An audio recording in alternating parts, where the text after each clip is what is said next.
Oh, hello. Welcome back to the Gingium YouTube channel and Happy New Year. Today we're working on Drift Truck V2 yet again.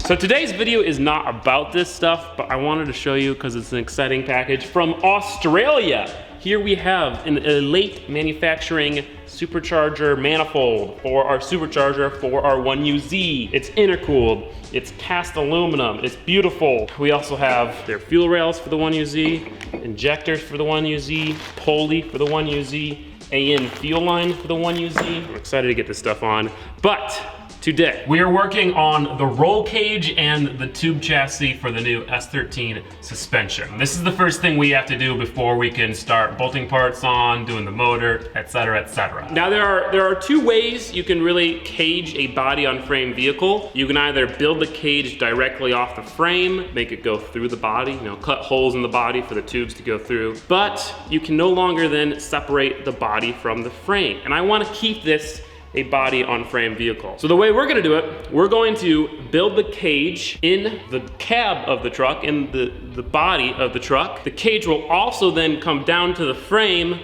but be able to be unbolted. That's why we got these coupler things. Yes, we're gonna go ahead and replace the eBay hardware with some nice hardware, but the actual coupler itself is a nice piece of machined steel. We'll also build supports coming off of the frame, meeting up to the body where the cage attaches to the body. So it's gonna be all one solid structural piece, but it'll be able to be unbolted and removed essentially. So the first step is to build a box that covers this area right here. Now before we do that, we have to weld the bolt for the body mount, so we'll be able to get that out later, and we gotta remove all of this wiring.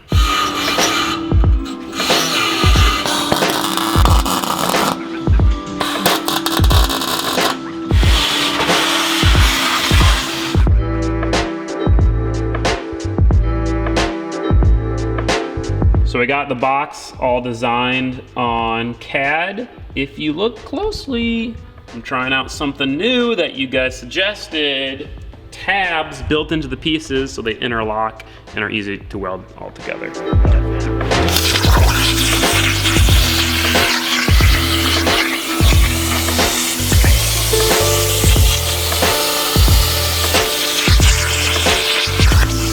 Well, the tabs won't do a whole lot when you just forget to add a whole piece.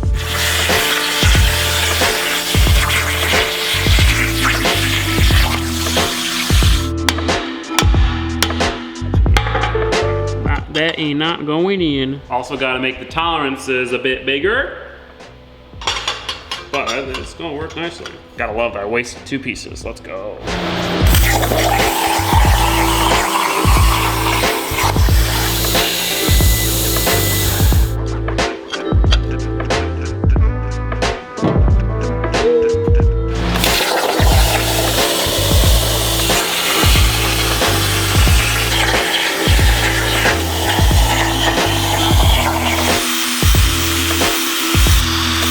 So the box is all put together. I still did one thing wrong on the side piece, which causes it to not perfectly clip in, but I'll fix that on the second box. I'm not gonna throw all this metal away. That's how you learn, brother. So good, we're good. But I am very excited about using tabs and stuff more often. So thank you guys for pushing me to do that. I'm gonna go ahead and tack it in and start fitting in the truck.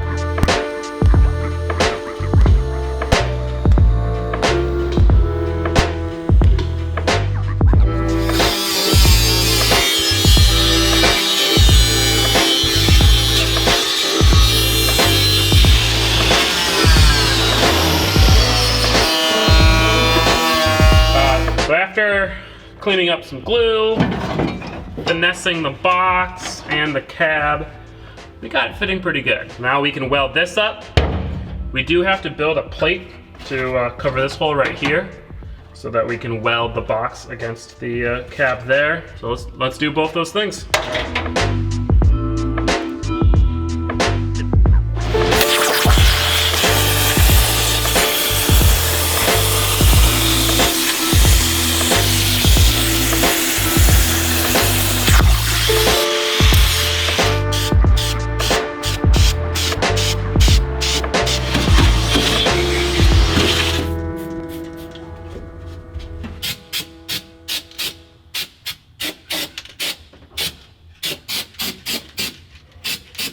So we painted the back of the plates that we made right here with Steel It, and all this stuff here with Steel It, just so anything that is bare metal but is covered with the box and the cage won't rust, you know. Trying to make this thing last, like the Rail Miata didn't do any of that. Thing's rusty again, just from sitting. But now we can go ahead and weld up the boxes and then paint the inside of those. Once everything's dry, put it together.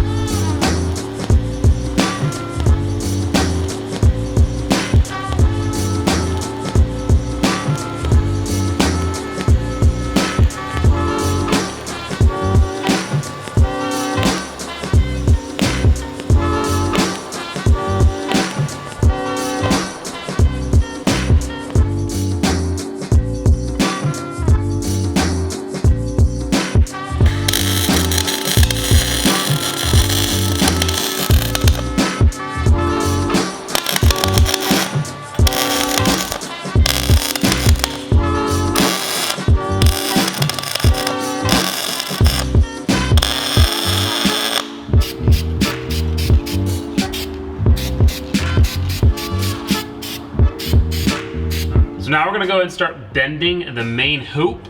Now the goal is to get the main hoop to sit as close to the factory body as possible. So in order to do that, we're gonna have 4 bends. We're gonna come up, kink slightly towards the right, kink pretty heavily, and go across straight and do the same thing on the other side. Now I used to do this by hand, just measuring stuff, eyeballing it with a little template, but now I use a program called BendTech. It's a cheap program on the computer. You pretty much choose how many bends you want in your hoop. So I did 4. You plug in your material, the diameter and the thickness. You plug in your tube bending die, and then it will tell you exactly where you have to mark the tube, where you have to start bending the tube, what angles you have to bend the tube. It tells you everything. So now we're gonna get those measurements.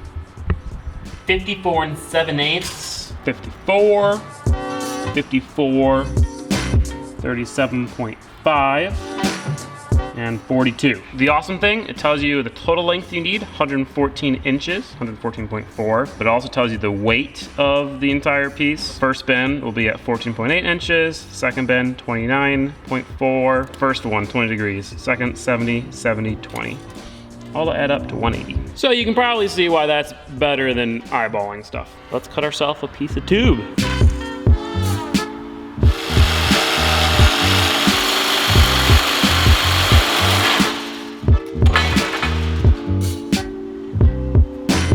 This is by far the biggest main hoop I'm going to have ever built, although I've only built 3. The height of the cab, since it's a truck, is obviously higher than most cars.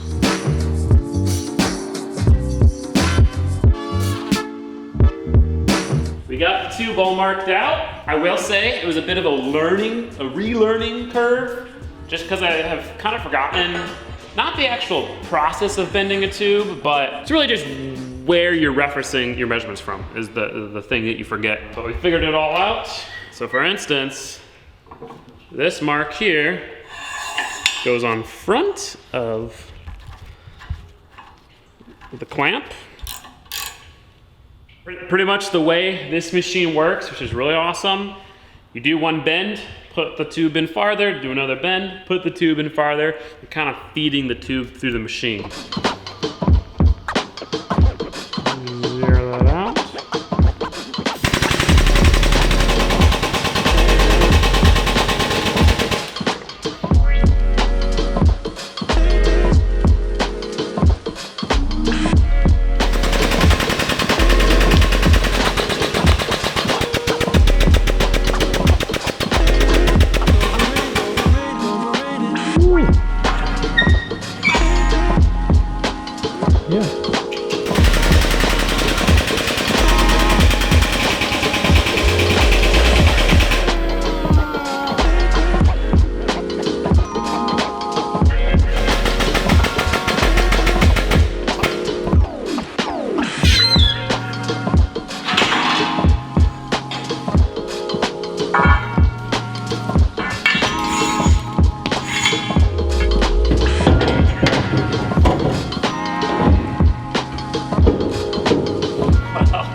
Say we have a winner. Look at that.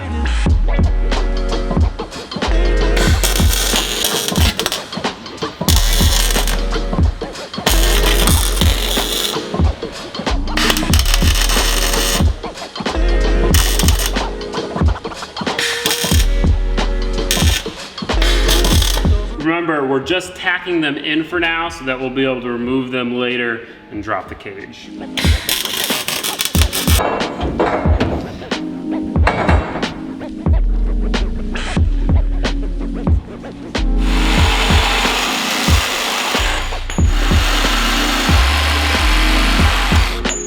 I know a lot of you guys make fun of me for using a Sawzall. I don't know, I call it a Sawzoff, so I guess that's wrong. Anyway, you make fun of me for using this on roll cages, but I think it's the easiest and most accurate like freehand cut you can do. It's called a hacksaw. That's a pretty good looking main hoop, yes. Shout out to the dryer tape.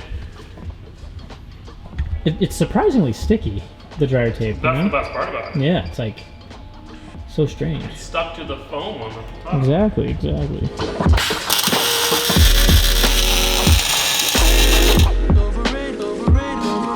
So now we have to do that entire process again for the A-pillar bars. We gotta make boxes down here by the body mounts. We gotta bend the tube, weld the boxes together, tack them in, tack the tube in, etc., etc. And just like with the main hoop, I'm gonna start with the boxes.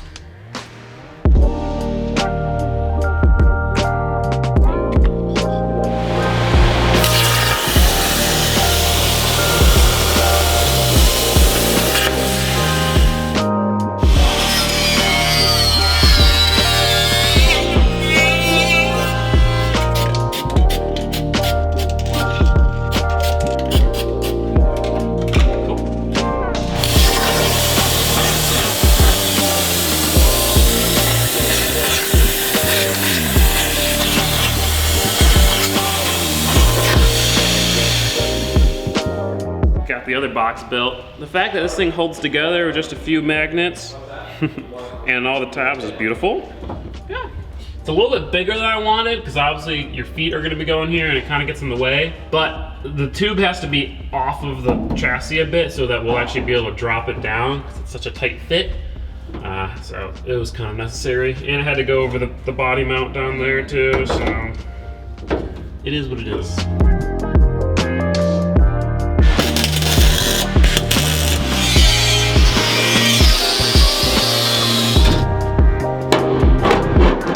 Beautiful.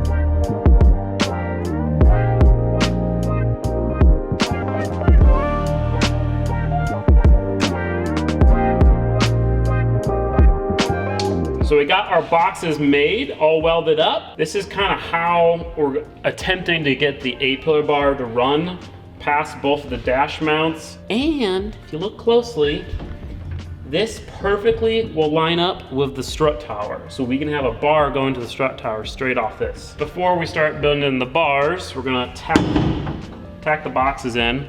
Now we did not steel it the inside of these, mostly because I want to keep working. I don't want to have to wait for it to dry. But we're gonna have to remove those eventually when we go to weld up the cage, so we'll steel those then.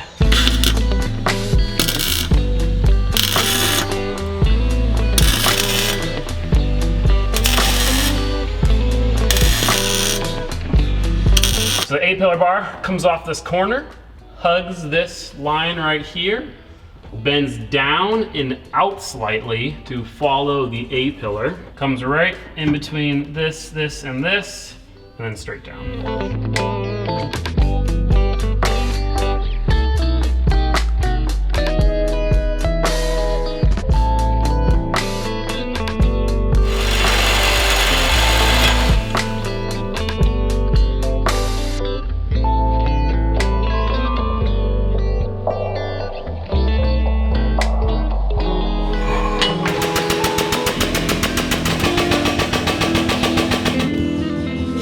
Look at that.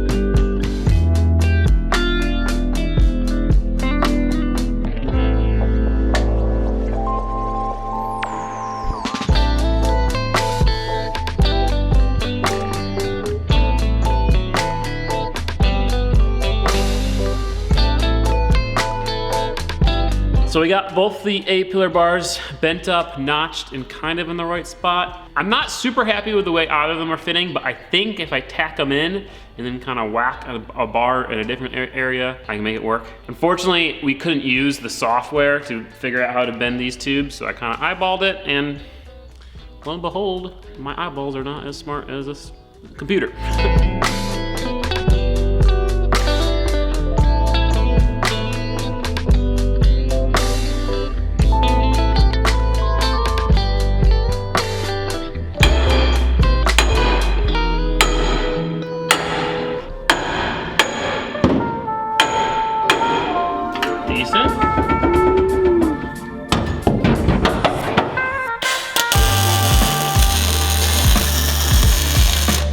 Dash bars in, A-pillar bars are in.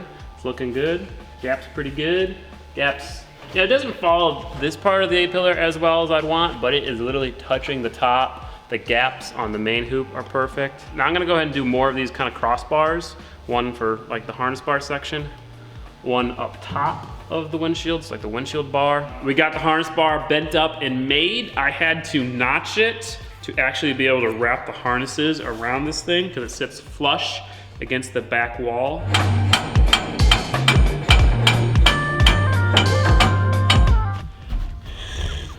Yeah, barely. Hey, fitment, that's what it's all about. Got the bar notched, bent, cut to size. It has just a slight kink in it to kind of follow the line of the windshield.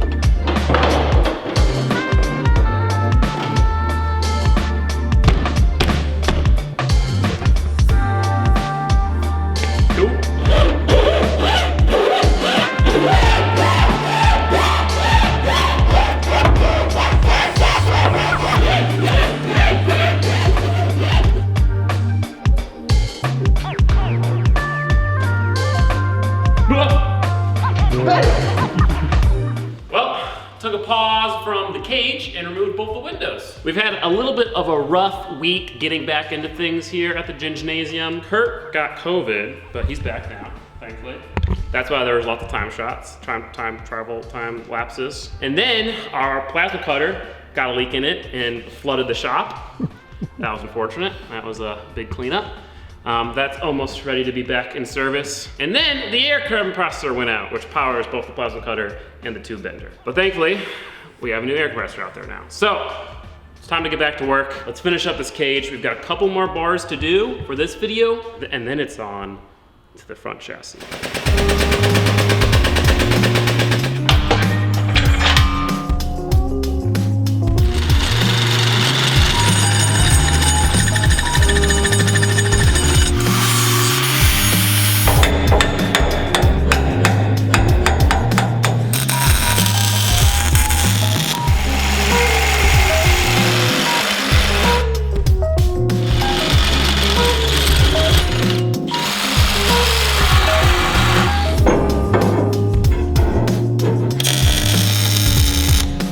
Bottom cross, I don't know what you call this bars here, and bars there. We got 2 more bars to add, and those bars do have a name, door bars. We got our door bar in Bentech. Things get a little confusing when the software spits out negative numbers, but it pretty much just means that you have to add extra length before the bend so you can actually get it into the machine. In fact, 50.365 inches is what we have to cut.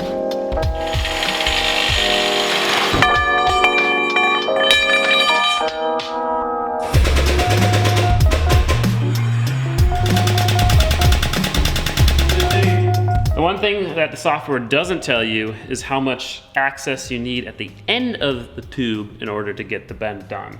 Because there's obviously a roller that has to hold the tube after the bend. As you can see, we had about 1/4 inch. I don't know what would happen if the tube rolled off that roller, but I think it would be bad. Thankfully it didn't happen. I don't know what happened. Boom!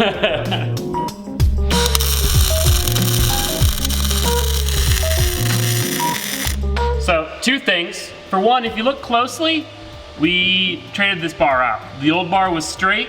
I cut it out and put a new bar in that has a slight bend on each end just to get it that much closer to the wall. Secondly, I had to weld up the front of this seam so that when we add the door bar, which is going in the exact same location, we can double notch the door bar and then weld it over that weld. Gotta do what we gotta do.